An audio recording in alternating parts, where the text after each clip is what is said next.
થતું હતું એક સમય કે લ્યો એક ભાઈને પૈસા જોતા હતા. એક શેઠને, આપણે જૂનું ઓઠું છે, એક શેઠની દુકાને ગયા કે શેઠજી 100 રૂપિયા આપો ને, બહુ જરૂર છે. તો કે ગીરવે શું, ગીરવે મૂકવા જેવો હતો તો 100 લેવા શું કામ આવું? પગમાં બૂટ નથી, માથે પાઘડી નથી, હાથમાં કડું હતું વેચાઈ ગયું છે, કુર્તું પહેરું છું પણ એના બટન તૂટી ગયા છે, કડે દોરડું બાંધ્યું છે, અને કાંઈ ગીરવું મૂકવા જેવું છે નથી. પણ શેઠજી તમારે, પણ એમને ગીરવે મૂક્યા એટલે એમ કહે છે કે એણે પોતાના મૂછનો વાળ કાઢી નાખ્યો, મૂછના વાળ ઉપર. એટલે મૂછનો વાળ લઈ લીધો, ડાબલી મૂકી દીધો, આપી દીધો. આ એક માણસ જોઈ ગયો, હા એના ભાઈ આ શેઠ તો મૂછના વાળ ઉપર પૈસા આપે. એટલે બીજો એક હતો, આને તો મૂછના વાળની કિંમત હતી, પોતાના વાળ ઉપર એને પહેલું હતું. અને શેઠ પણ સમજી ગયો કે નહીં, આ માણસ પાળશે, આપી જશે. પછી જોઈને બીજો એક આવ્યો સ્વાર્થી, એટલે કે શેઠજી 100 રૂપિયા આપો. પણ ભાઈ ગીરવો શું? એટલે કે લ્યો મૂછનો વાળ.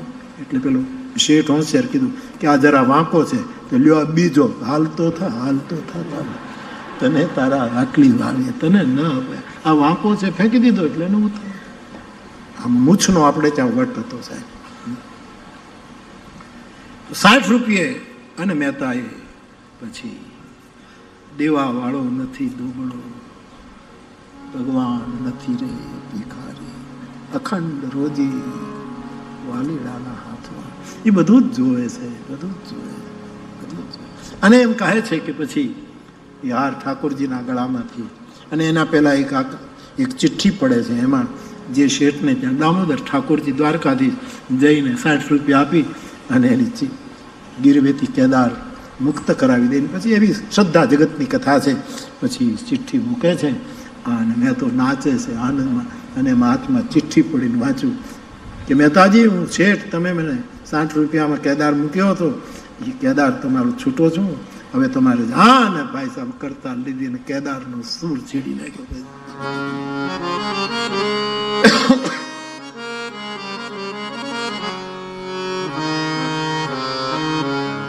દર્શન ઘનશ્યામ નાથ મોરી અખિયા પ્યાસી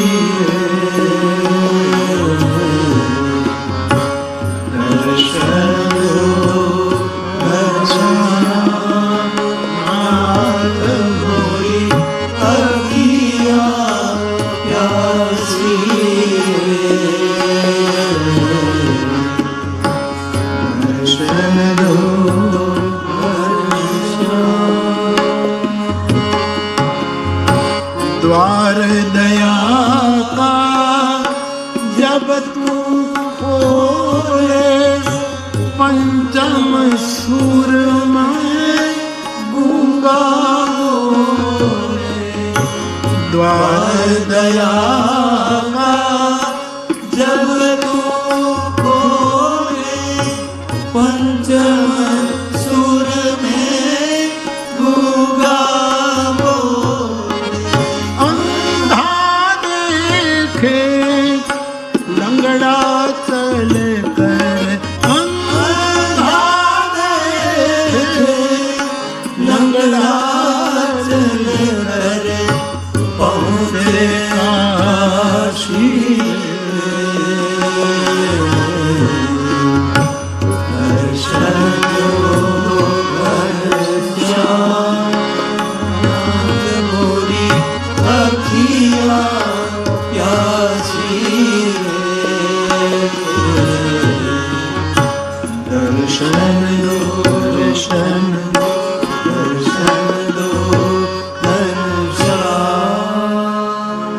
પ્રસંગ આપણી શ્રદ્ધાને બળવતી બનાવી શકે.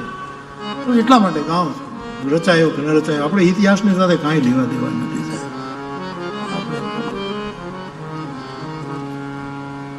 ધન આજની ઘડી, આજમાં રમી લેવાનું, આજની ઘડી રળી આવ. ગઈકાલની એ તો ખાલી સ્મૃતિ વાગળવાની, આગલા દિવસે એ ચિંતા કરો, સ્મરણ કરવાની, ચિંતનની ઘડી આજની જ ઘડી. આપણે ત્યાં જોઈએ ને જાય, તમે કોઈને ક્યાં નોકરી કરો ને તો પછી નિયમમાં બંધાઈ જાઓ. અને તમે જેને ત્યાં નોકરી કરો એને તમે બાંધી લ્યો યુનિયન બનાવીને, 2 જણા બંધાય નોકરી. એના કરતાં રોજમદાર હોય ને એને મજા. રોજમ હોય, હા સુધી કામ કર્યું લે 8 રૂપિયા, વાત પૂરી, આ છૂટો ને. એમ ખોજમાંય રહેવું, મોજમાંય રહેવું, પણ રોજમાં રહેવું, ડેઈલીમાં જીવવું. ધન આજની ઘડી કે રળી આવે.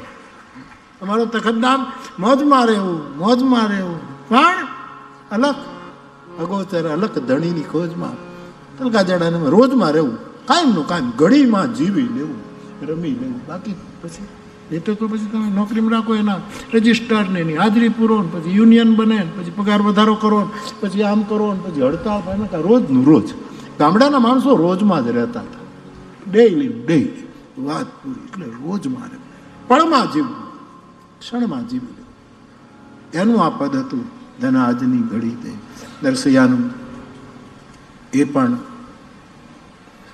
આપણે આપણી શ્રદ્ધાને પહેલી કરો. અને આવું થઈ શકે છે. હાર પહેરાવ્યો.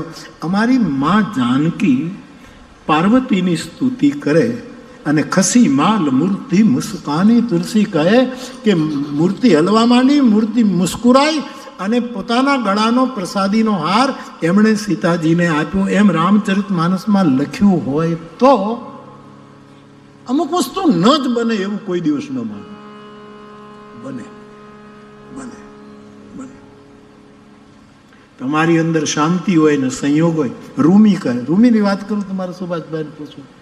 રૂમી કહે તમારે અંદર શાંતિ હોય અને સંયોગ હોય તો તમારી અંદર આત્મનર્તન શરૂ થઈ જાય. એને ચમત્કાર નહીં ગણતા, કારણ કે તમે પીસફુલ છો અને તમે કોઈની સાથે જોડાઈ ગયા છો.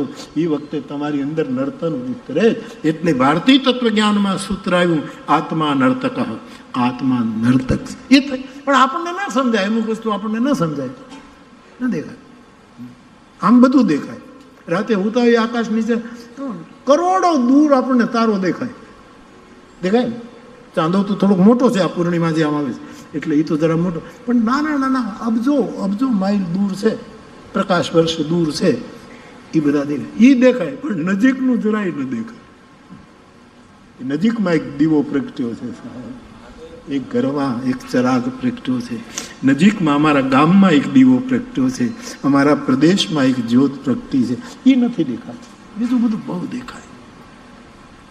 એટલે આપણને બીજું દેખાતું નથી, એટલા માટે આ બધું ચમત્કારમાં ખપી જાય છે. આવું દિલીપ રોય તો કહે છે કે ચમત્કાર હજી પણ થાય છે, એવું એનો દાવો છે. કૃષ્ણમૂર્તિ વિમલાતાએ આટલી મોટી વિદુષી માં, વિમલાતાએ કાનની બીમારી, અને એને કૃષ્ણમૂર્તિ જરાક ટચ કરે અને એને કાનની બીમારી સારી થઈ જાય. એ કાંઈ જલ્દી સ્વીકારી લે એવી માડી નહોતી માં વિમલાતા. અને એણે પોતે જ લખ્યું, મેં મારી આંખોએ વાંચ્યું છે, એણે પોતે જ કહ્યું કે કૃષ્ણમૂર્તિએ એક બુદ્ધ પુરુષે મને સ્પર્શ કર્યો અને મારી આ પીડા ગઈ. સંઘર્ષ બંધ થાય તો સ્પર્શ બહુ મોટું કામ કરે. આ સંઘર્ષ એ સ્પર્શનો મહિમા ઘટાડી દીધો. સમાજમાંથી જ્યારે સંઘર્ષ ખલાસ થશે તો કોઈનો પિયુષ પાણી સ્પર્શ કરે ને શું ન થાય. કર પરસા સુગ્રીવ શરીરા તન વાકુલિસ ગઈ સબ પીરા. સુગ્રીવના શરીર ઉપર રામજી હાથ આમ ફેરવ્યો ત્યાં વાલીએ જે ગદા મારી હતી બધી પીડા વહી ગઈ અને વજ્રાંગ દેહ થઈ ગયો. આ સ્પર્શનો બહુ જ મહિમા છે. ઘણા વિદ્વાનો તો પછી 25 વર્ષ બાપુ ત્યાં રોકાયા જુનાગઢમાં. પછી આવા બધા પ્રશ્નો આવ્યા ત્યારે એમ થયું કે આ લોકો અપરાધ કરતા રહેશે અને માણસ અપરાધ કરવામાં પાછો ન પડ્યો. નરસિંહ મહેતાના કાળનો પેલી નાગણીઓ સમજી ગઈ, જળ કમણ છાણી નાગણીઓ.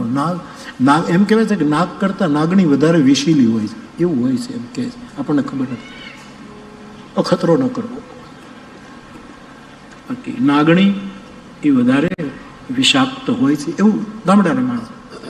એ નાગણીઓ એમ બોલ્યા છે કે અમે અપરાધી કાંઈ ન સમજ્યા, ન ઓળખ્યા ભગવંતને, જળ કમળ છાંડી જાને વાળા. મને તો એક જણે પૂછ્યું કે મથુરા નગરમાં જુગટું રમતા નાગનું શીશું, તો ત્યારે મથુરામાં ભગવાન, એ વખતે મથુરા હતા ભગવાન.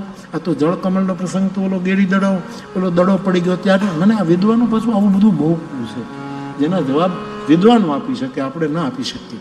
એટલે મને ખરેખર પૂછ્યું છે કે મથુરામાં તેથી જુગટું રમાતું હતું, હસ્તિનાપુરમાં તો રમાતું હતું કૃષ્ણના કાળમાં, મથુરામાં જુગટું રમાતું હતું. દીવો જ્યાં હોય ને ત્યાં અજવાળું, કોઈ જુગટા ગમે ત્યાં રમાય. અને જુગટા કાંઈ આમ આમ આમ સ્થૂળ અર્થમાં નહીં. હાથમાં પાસા નથી તો શું થયું? નીતિન વડગામાં મને ગમતો શેર, હાથમાં પાસા નથી તો શું થયું? જુગટું તો મનમાં રમાતું હોય છે, માનવીના મનમાં જુગટું ખેલાતું હોય છે. ષડયંત્રો માનવીના, હાથમાં પાસા નથી તો શું થયું? આ પદ નિર્દોષ પદનો એક ટુકડો, હાથમાં પાસા નથી તો શું થયું?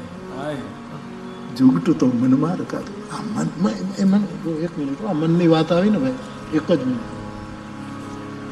અમારે ધનંજય બાપા વ્યાસ શાસ્ત્રી ભાગવતકાર, મેં કાલે કીધું હતું ને કે પ્રહલાદ ભાગવતમાં એમ બોલ્યા છે કે ભાઈ મારું મન ભગવાનની કથામાં લાગતું નથી, કારણ કે મારા મનમાં 9 પ્રકારના, હું તો લખીને આવ્યો જ છું, મેં તમને કાલે વચન આપ્યું કે હું ભાગવત ખોલી એ શ્લોક લખીને, મેં શ્લોક લખીને લઈ આવ્યો છું, લાવ્યો છું. કીધું એ આપણે પાડવાનું, સમજ્યા? ક્યારેક ન પણ પડાય, આપણે માણસ ના ન પણ પડાય, કે બીજે દિવસે પાડ્યું, ત્રીજે દિવસે પણ પાડી બતાવ્યું.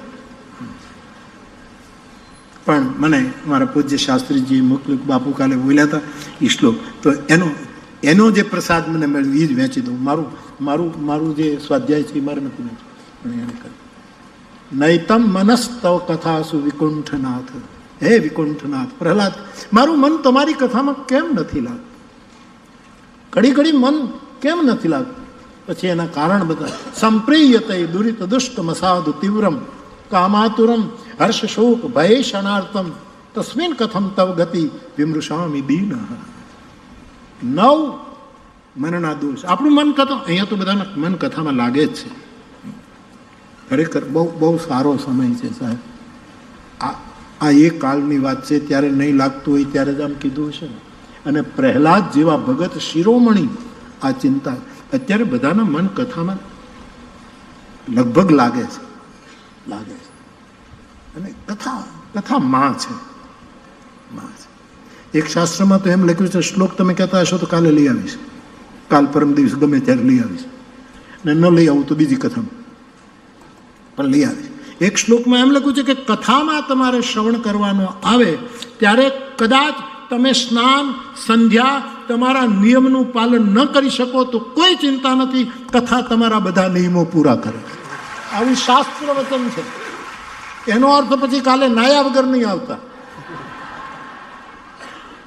કે હવે નાવું નથી, સંધ્યા નથી કરવી, પાઠ નથી, એ બધું કરવાનું. પણ કદાચ કોઈ એવું સમય આવે કે આવું સ્પષ્ટ લખ્યું, સ્નાન સંધ્યા વ્રત આ બધા નિયમો કદાચ પૂરા ન થાય.